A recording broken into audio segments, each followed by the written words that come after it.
podcast Hospital da Luz, onde os nossos especialistas falam do que sabem.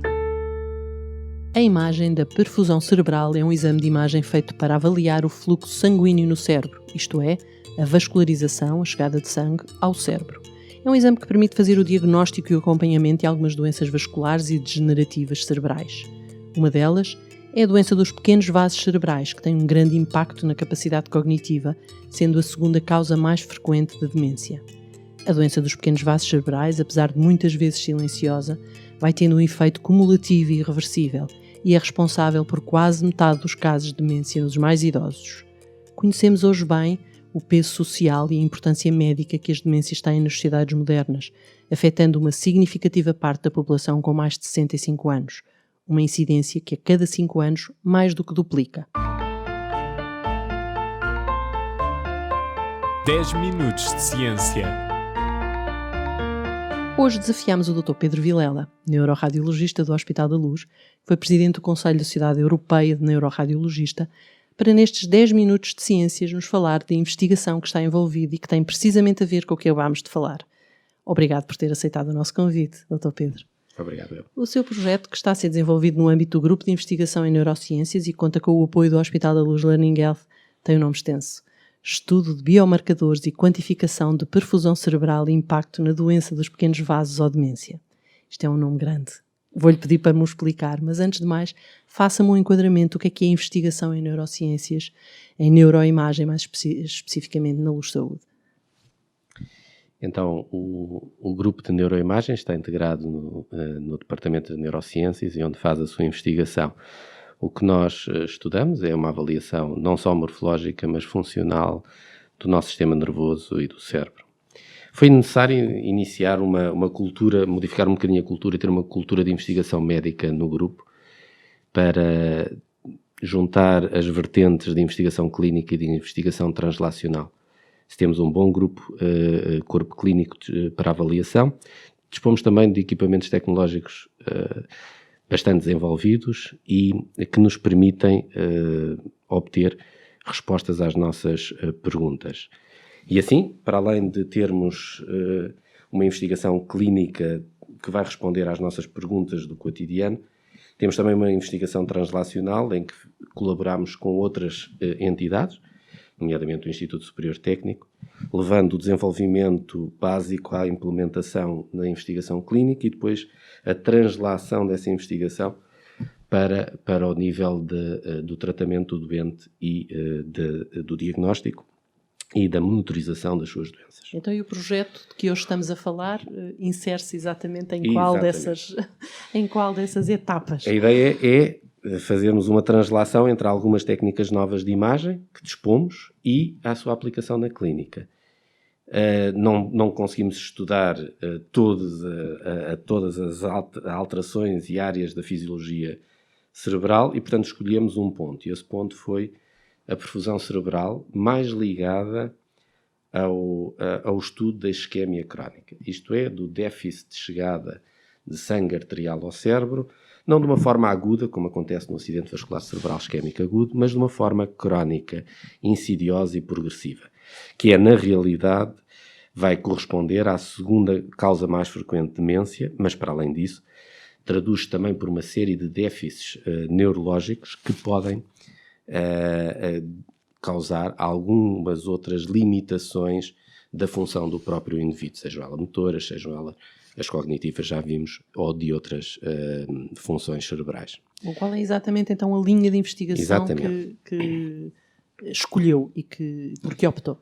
Portanto, o que nós fomos avaliar ou tentar encontrar são biomarcadores e utilizar a perfusão cerebral, portanto, a avaliação não invasiva, utilizando uma técnica em que não necessitamos de injetar nada no corpo humano, portanto, utilizamos apenas o próprio sangue e a circulação cerebral como uma avaliação por ressonância magnética, e o que nós vamos tentar identificar é a perfusão cerebral como um biomarcador. O que é um biomarcador? É algo que nos permite de fazer o diagnóstico, monitorizar a progressão Antes mesmo de avançarmos para fases mais graves da doença e mais avançadas, nós temos um indicador que nos diz, ou que nos diferencia, as pessoas que vão ter uma progressão mais grave das que não vão ter. Isso permite-nos, desde logo, definir o prognóstico e monitorizar opções terapêuticas, que num período de experimentação mais curta podemos avaliar se uma determinada intervenção farmacológica ou não farmacológica tem ou não eficácia. Mas para isso temos que validar a técnica, temos que a aplicar e temos que ver se ela é reprodutível. E assim tivemos 3 projetos que estão em diferentes fases, em que avaliaram a técnica de perfusão não invasiva por ressonância magnética, neste caso o Arterial Spin Labeling, na avaliação da doença de pequenos vasos, também chamada leucoencefalopatia isquémica crónica ou leucoareiose. Ainda bem que eu não tive que dizer essa palavra.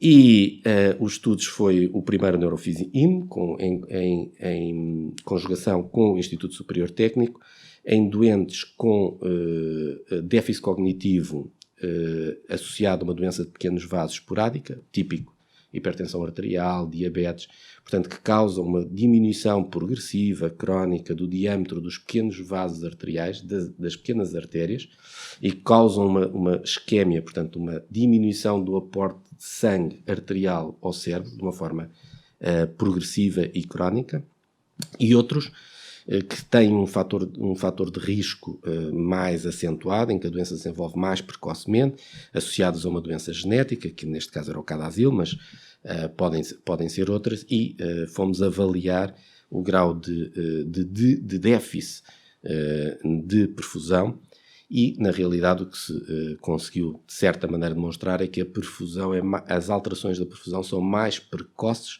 do que as alterações morfológicas do cérebro, a lesão ou a atrofia cerebral. Nesse sentido, é uma ajuda como um biomarcador, portanto é mais precoce a definir a disfunção do que as imagens morfológicas. Vou-lhe fazer uma pergunta que talvez possa parecer demasiado básica, mas precisou de doentes com diagnósticos feitos? Precisou de pessoas com potencial de risco? Qual é a sua base, a sua amostra de trabalho neste projeto? São, na realidade, doentes com a doença esporádica, portanto com hipertensão arterial e com diferentes graus de déficit cognitivo, e doentes com uma doença genética, que era essa do Cadazil.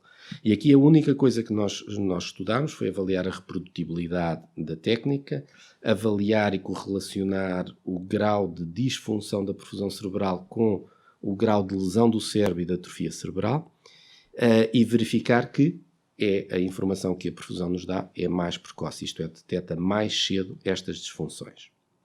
No outro estudo, que foi o AFIVAS, este já em colaboração com o Instituto de Medicina Molecular, fomos avaliar qual é o impacto de uma intervenção não farmacológica, neste caso o exercício físico, na perfusão cerebral. Isto é, conseguimos nós reverter ou não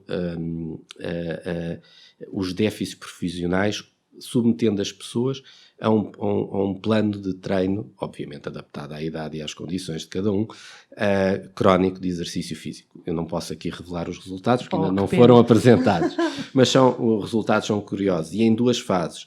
Numa fase, a avaliação de um plano de treino crónico e avaliação ao longo do tempo, isto demorou quase 3 anos em alguns doentes, das variações de perfusão, e o efeito a curto prazo, numa sessão apenas, em que monitorizámos um exercício físico moderado e mais vigoroso, obviamente adaptado às capacidades de cada um, monitorizado com alterações biológicas da frequência cardíaca, da frequência respiratória, e o que é que o exercício físico na fase aguda induz no cérebro em pessoas que têm na realidade um compromisso vascular das pequenas artérias.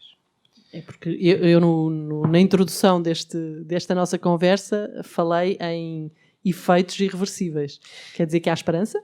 Não, é assim, por enquanto ainda não. Vamos crer que no futuro nós vamos conseguir reverter o dano neuronal e conseguir regenerar os neurónios. Mas por enquanto, quando a isquemia crónica vai condicionar uma lesão progressiva do tecido neuronal e, portanto, não existe, ao nível do cérebro, e não existe, portanto, uma regressão. O que nós podemos é diminuir a velocidade de progressão ou mesmo estagnar a progressão da doença.